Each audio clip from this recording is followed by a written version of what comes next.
Gracias por la invitación. ¿Contento? Sí, contento y también con un gran sentido de responsabilidad, ¿no? O sea, siempre recuerdo esa frase, la frase más importante de los cómics, ¿no? Que es cuando el tío de Peter Parker es Sí. el hombre araña, ¿no? Sí, Y va intuyendo, ¿no? Y entonces le dice, con más poder viene más responsabilidad, ¿no? Totalmente. Entonces, acá yo creo que se le ha dado al presidente Milei y al gobierno, digamos, un respaldo que, bueno, me parece que es un empoderamiento, pero que del lado nuestro creo que requiere, digamos, mucha responsabilidad, mucha humildad para encarar estos últimos 2 años que vienen con mucho trabajo, pero siempre con ese compromiso indeclinable con lo que el presidente piensa que es el mandato popular, que es dejar atrás una Argentina que nos generó 2 millones de hijos que se nos fueron en los últimos 10 años y generar un futuro más próspero para el país. como una segunda oportunidad. Me parece que el votante, el ciudadano, les dio como una segunda oportunidad. No cheque en blanco, me parece, pero me gustaría su lectura de las elecciones. ¿Qué es lo que ustedes escucharon que dijo la gente en las urnas? Para mí es muy importante porque yo creo que en el año 2023 la gente venía de un hastío del kirchnerismo y de, ¿no? Como recién te decía, muchísimos años sin crecimiento, con la gente, nuestros jóvenes yéndose, y eligieron un cambio. Por supuesto, Javier fue muy claro sobre lo que decía, ¿no? Y lo que pretendía y lo que proponía.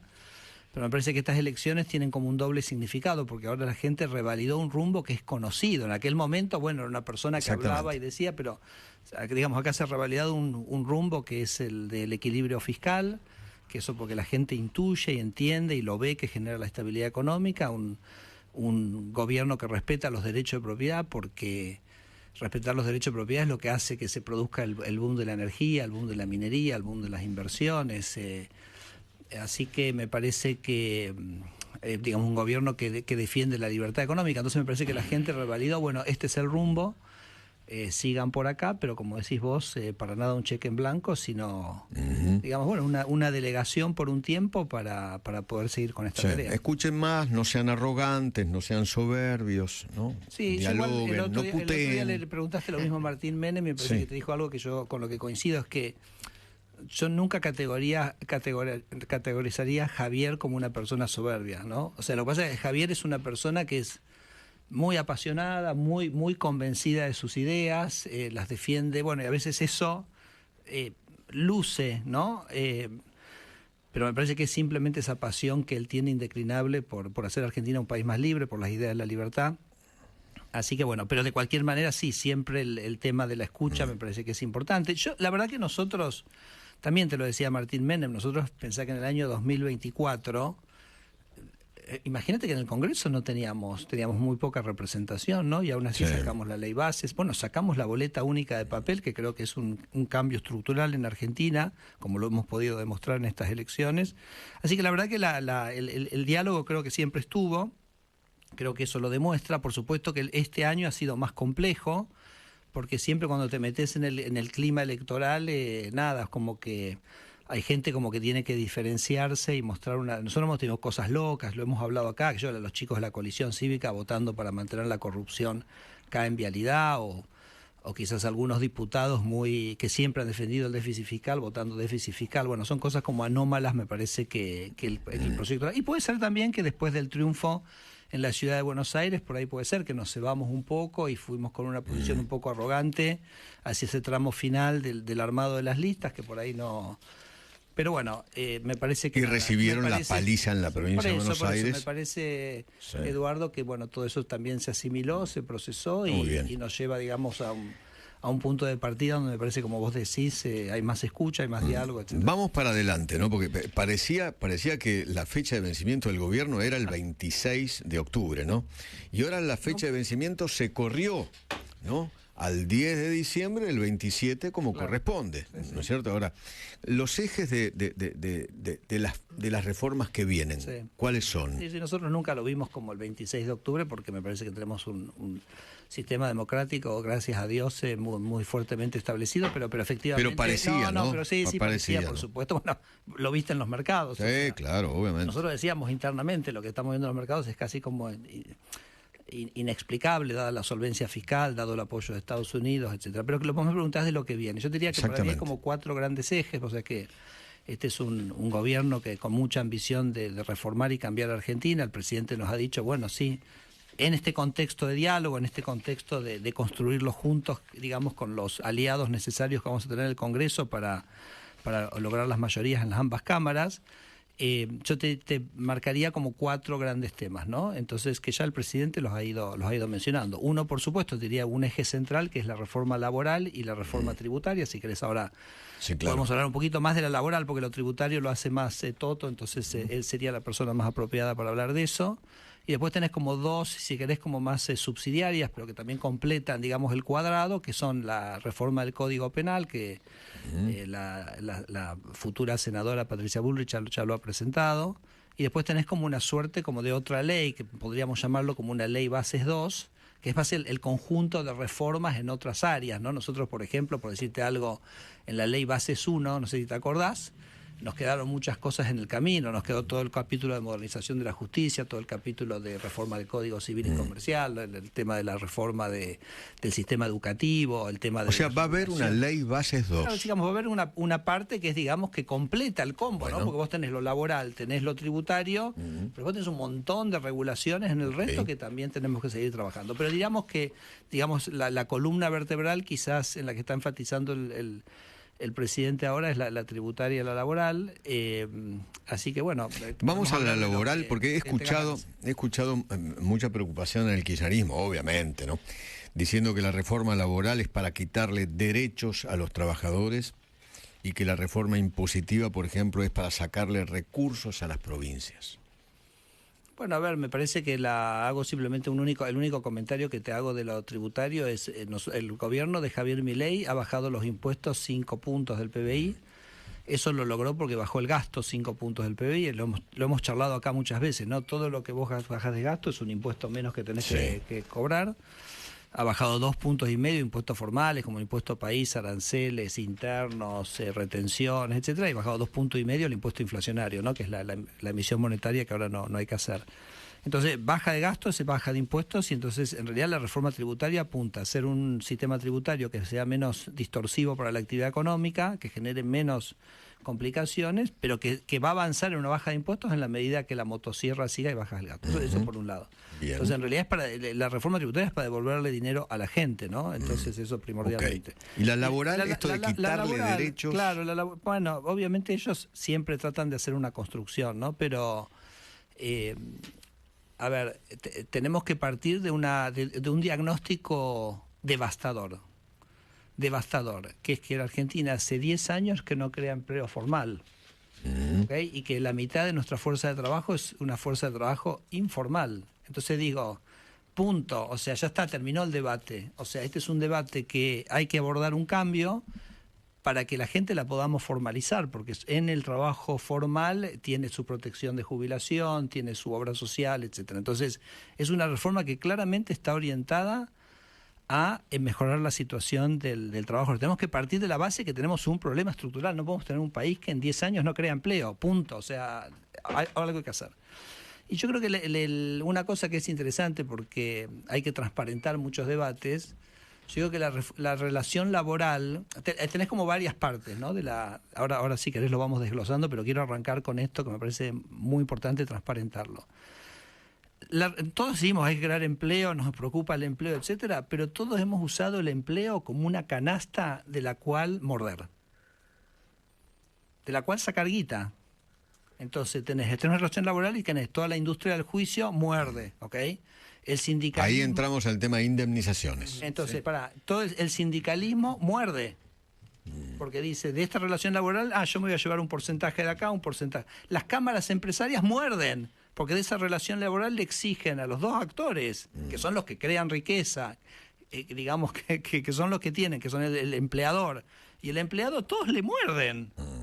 Entonces, yo en idea la semana pasada presenté cuánto era esa mordida, porque, digamos, pongamos el número sobre la mesa, tengámoslo claro. Entonces, más o menos, si vos tomás los gremios grandes, vos tenés que calcular más o menos que a la relación laboral le muerden más o menos $1 millón por año. A ver si me estoy tratando de explicar. O sea, 1 millón de pesos. Claro, o sea, vos tenés un empleador... a cada trabajador. A cada trabajador, por trabajador. Okay. A cada trabajador. Trabajador. 1 millón de pesos. O sea, vos tenés el empleador y el empleado. Tienen una relación. El empleador dice, yo te voy a pagar tal sueldo, qué sé yo. Por hacer esa relación, viene un tercero, que puede ser una cámara empresaria, puede ser un sindicato, y decir, che, porque ustedes firmaron esto, a mí me tenés que dar un porcentaje. Ok. ¿No? Entonces, yo te estoy diciendo... obra social? No. Solo relación sindical. Espera, no te estoy hablando ni de sueldos, perdón, no te estoy hablando de impuestos, no te estoy hablando de obra social, te estoy hablando del peaje. Okay. Peaje puro. Un peaje... Ningún beneficio para el trabajador. Ningún beneficio. Cero. Entonces, bueno, supuestamente el beneficio es la representación sindical o la representación empresaria de la Cámara. ¿Okay? Entonces, la representación. Tengo a alguien que me representa. Bueno, me cobra 7%, me cobra 4%, me cobra 5%. Entonces, vos imagínate que si ese peaje nomás nosotros lo sacáramos, le podríamos estar devolviendo a cada trabajador, no sé, 100 luquitas por mes. O sea, a ver, ¿se entiende lo que estoy diciendo, Eduardo? Sí, perfecto, que cuando dos personas contratan, arrancás 100 lucas abajo, porque tenés que pagar estos peajes. Entonces, me parece que ese es como un tema que tenemos que ponerlo sobre la mesa. Nosotros estamos...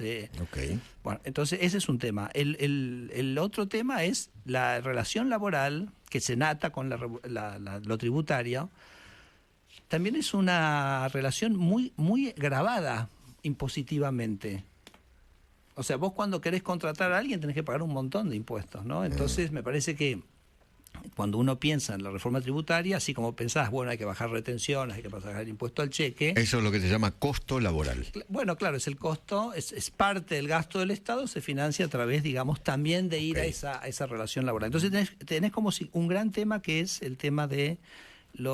estos costos y estas, como si querés, como muerde el Estado, muerde los caranchos, muerden las cámaras empresarias, muerden los sindicatos. Ese es un tema. Después tenés otro tema que el presidente ha sido muy enfático sobre esto, que es el tema de la ultraactividad. Viste que él está hablando de... Nosotros tenemos convenios colectivos que vienen a veces de los años 70. Entonces, implican ciertas obligaciones que por ahí eran lógicas en los años 70, pero después como se armó una estructura que eso nunca se pudo cambiar. Entonces el presidente plantea una cosa que es como nosotros siempre nos gusta plantear las cosas, que es dar más libertad, ¿no? Entonces, mira, esto hay que reverlo, o sea, tenemos que darnos la oportunidad de volver a discutir eso, se llama el tema de la ultraactividad.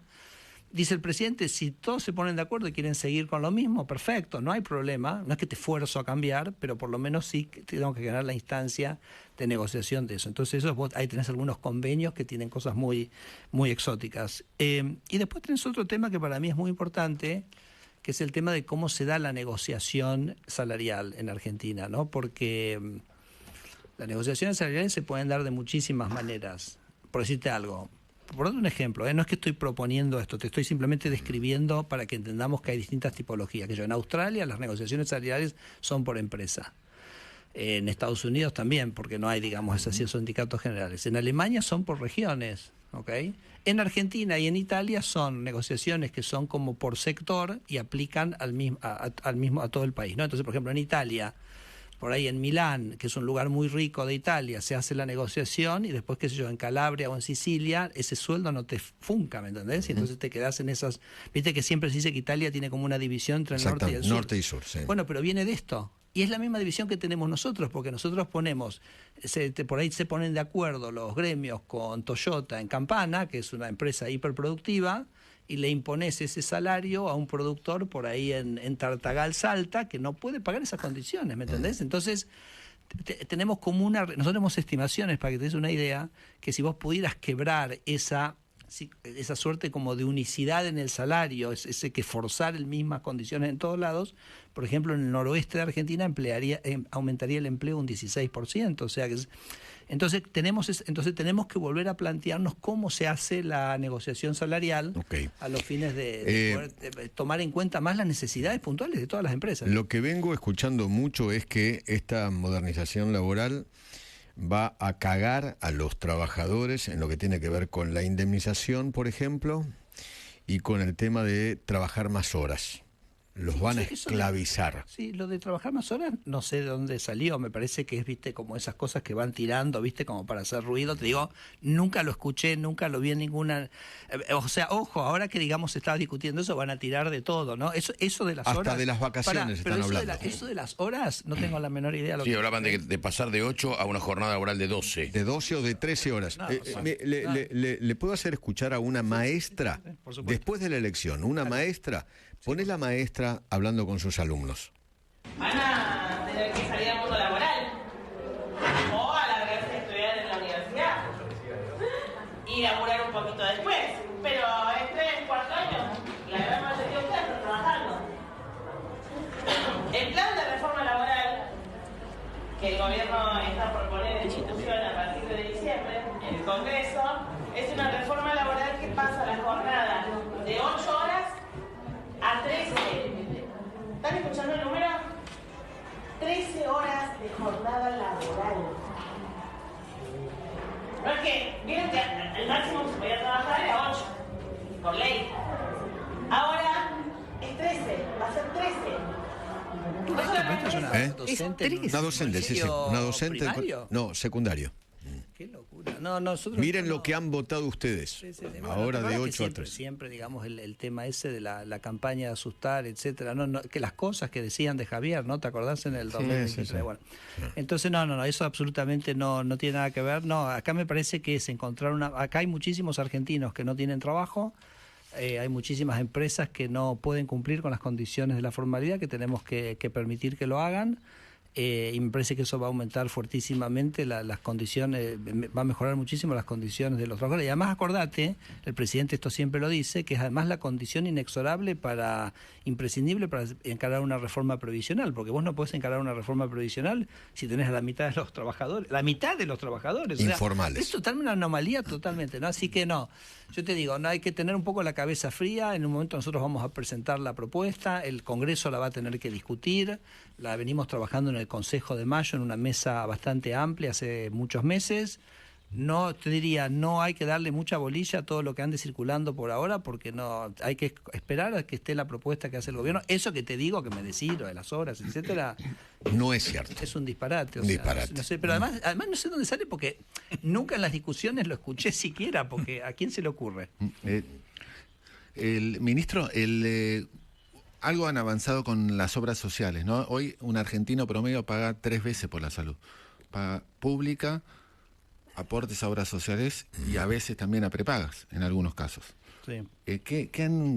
Algo avanzaron en estos 2 años, pero uno no ve tantas mejoras en el tema de salud pública. Bueno, a ver, nosotros hemos avanzado, por ejemplo, en el tema de que se terminó la triangulación, ¿te acordás de las? O sea, antes vos cuando estabas en una actividad te forzaban a tener la obra social de esa actividad, después eso en un momento Cabal en los 90 lo desreguló, después vino el kirchnerismo, te volvió, digamos, a encorsetar, ¿te acordás? Que no te dejaban muerto, nosotros lo liberamos todo, pero después había ciertas actividades donde vos, para tener una obra social que quisieras tener, tenías como que vos no podías contratar directamente a la obra social. Por eso. Tenías que ir a través de, como también un peaje, ¿no? Estábamos hablando de los peajes antes. Bueno, eso lo eliminamos todo, ¿no? Porque ya en el DNU 70 nosotros permitimos que vos puedas elegir libremente, sin ningún tipo de restricción. Y después el ministro Lugones en un momento directamente, más allá que no somos muchos nosotros de prohibir, pero acá sí, prohibió la triangulación. Es decir, si vos vas a elegir tal obra, bueno, tus fondos van directamente a esa obra social. Así que, nada, me parece que también en el tema obras sociales, hay que seguir trabajando en el tema de los costos. Los medicamentos es un aspecto central. Si me permitiste, rescato... También aprovecho este espacio, ¿no? Porque es tan amplio y se escucha en todos lados. Contar un poco lo que está haciendo el gobernador Alfredo Cornejo. Viste que Alfredo Cornejo está empezando a comprar medicamentos afuera y en algunos casos... En la India, sí. Sí, bueno, en distintos lugares. Además, él compra remedios que están autorizados para venta en Estados Unidos y en Europa. ¿Correcto? Exactamente, o sea, sí. India es un gran productor. A ver, la mitad de Asia hace con los medicamentos hechos en India. Pero lo que te quería decir es que está comprando medicamentos, en algunos casos...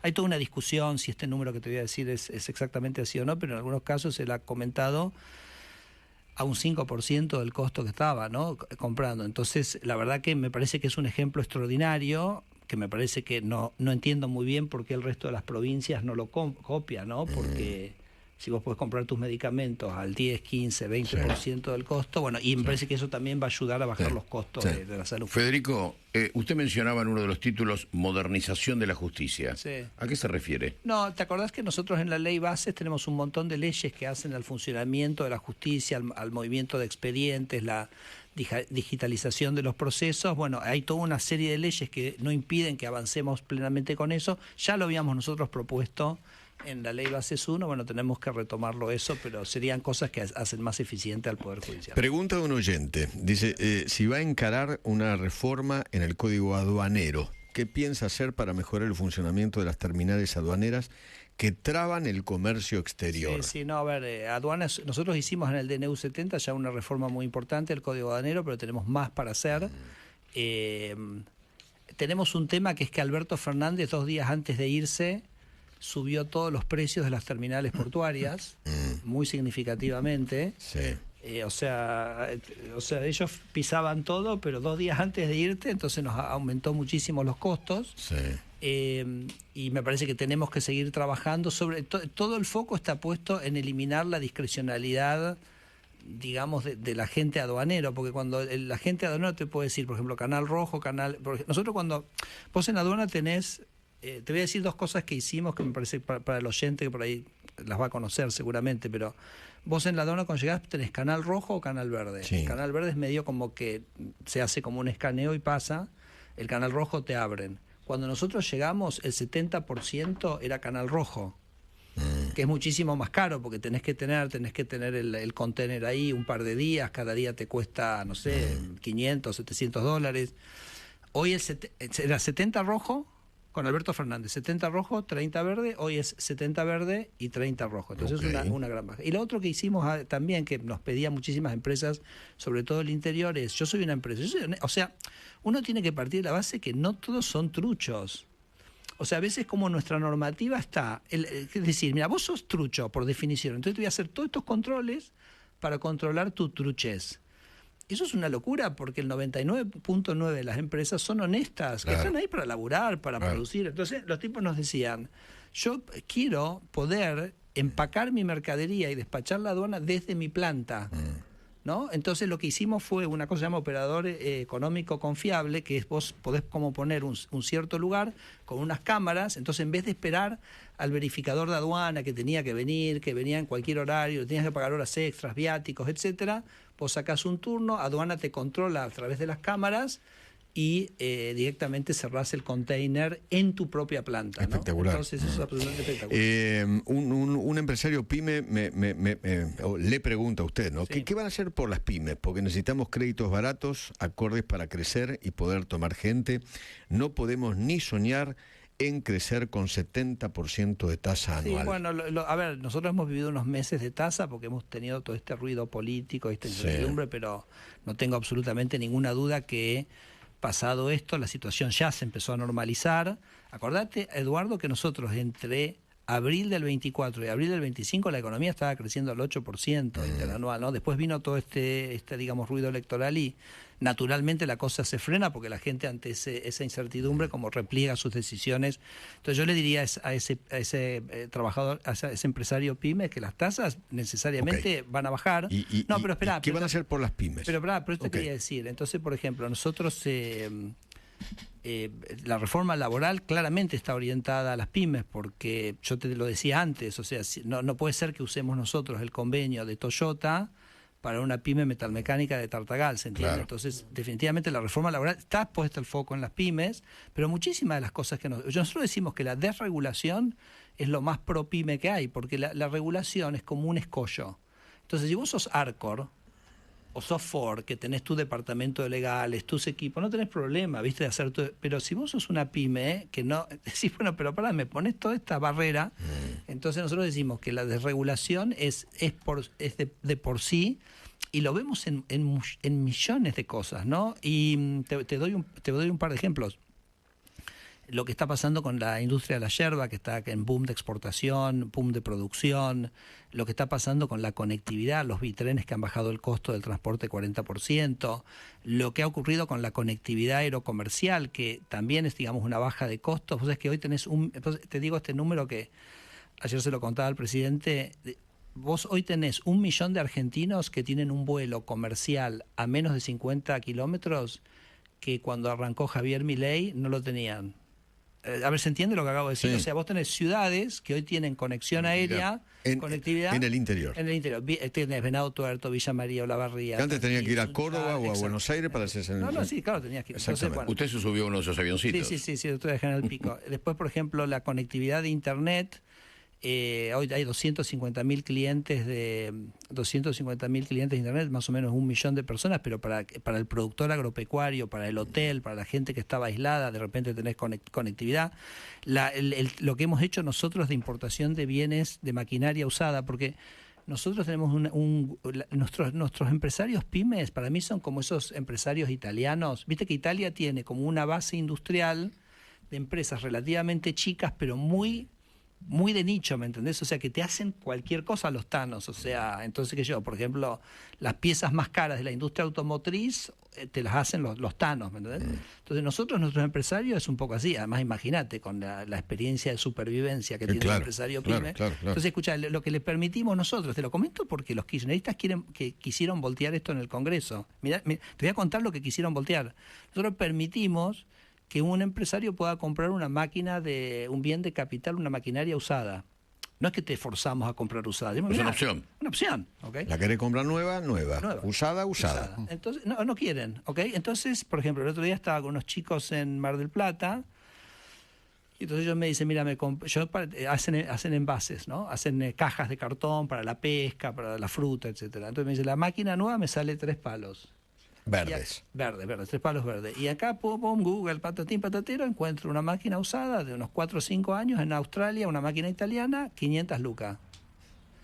Entonces, en vez de comprar una, compro 2. En vez de duplicar, triplico. Entonces, todas esas cosas son lo que se baja el costo argentino. Claro. Mejorar la conectividad, bajar tener más insumos, tener menos costo de transporte. Ahora, te cuento otra, que lo vamos a llevar en la ley Bases 2. Nosotros planteamos una reforma de la ley de cabotaje.